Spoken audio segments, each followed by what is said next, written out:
Salam sejahtera dan selamat petang kepada semua pendengar. Berita petang ini dipetik dari BH Online bertajuk Kemenangan sudah ada, tapi pengadil tambah masa. Berita penuh.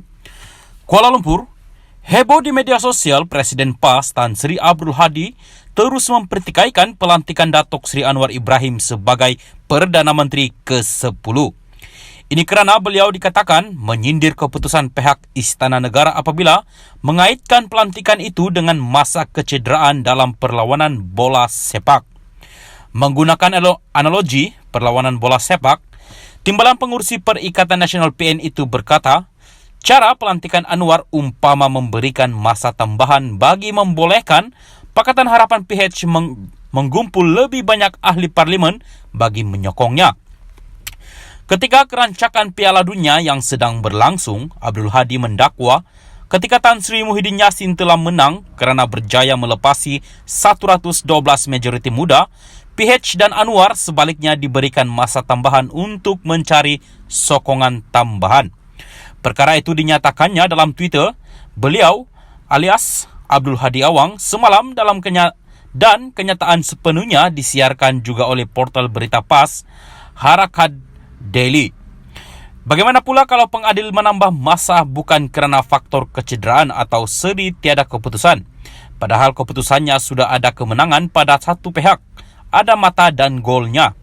Tiba-tiba pengadilnya menambah masa juga untuk memberikan peluang kepada yang nyata sudah kalah supaya mereka dapat meraih kemenangan juga dengan apa cara sekalipun, yakni masanya dicederakan oleh si pengadil katanya.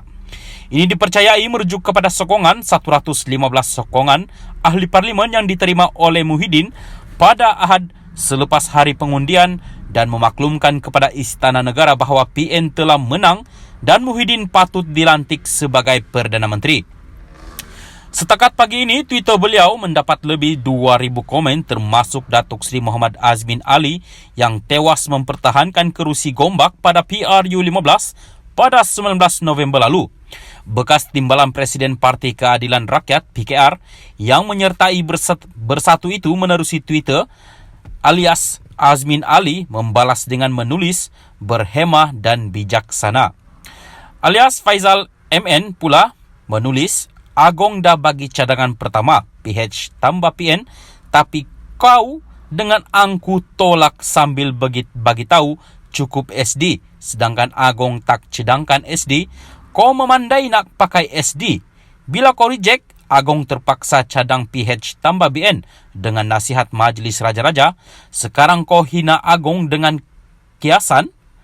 Kenyataan penuh Abdul Hadi turut disiarkan oleh Harakat Daily, lidah rasmi PS yang menyebut Islam mewajibkan umatnya agar berlaku adil dalam semua perkara. Daripada dalam satu keluarga sehinggalah dalam satu masyarakat dan negara dalam semua perkara termasuklah dalam pertandingan sukan. Bagaimanapun apa yang berlaku seperti dilaporkan oleh New Straits Times yang memetik kenyataan Marzuki Muhammad, pegawai kepada Muhyiddin dalam Facebook adalah sebaliknya.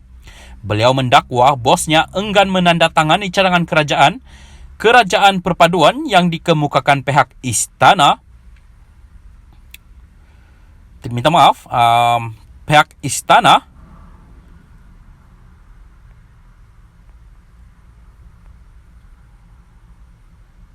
Istana Negara termasuk jawatan Perdana Menteri secara bergilir.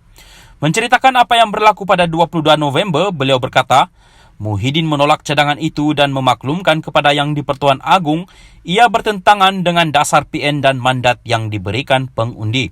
Ia juga dipersetujui oleh Abdul Hadi yang turut hadir ketika majlis menghadap. Marzuki juga berkata beliau pada awalnya yakin Muhyiddin akan dipanggil ke Istana Negara untuk mengangkat sumpah selepas menghantar 115 akuan bersumpah SD ahli parlimen yang menyokongnya kepada istana. Namun, katanya ketika menghadap, Muhyiddin dimaklumkan tidak lagi mempunyai sokongan majoriti muda selepas 10 ahli parlimen BN menarik balik sokongan. Ini kerana pengurusi BN Datuk Seri Ahmad Zahid Hamidi menghantar surat kepada Yang di-Pertuan Agong bagi menyatakan 30 ahli parlimen BN menyokong Anwar sebagai Perdana Menteri.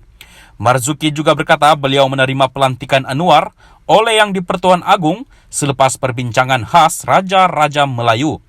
Beliau berharap tiada tuduhan Muhyiddin menderhaka, angku dan enggan berunding.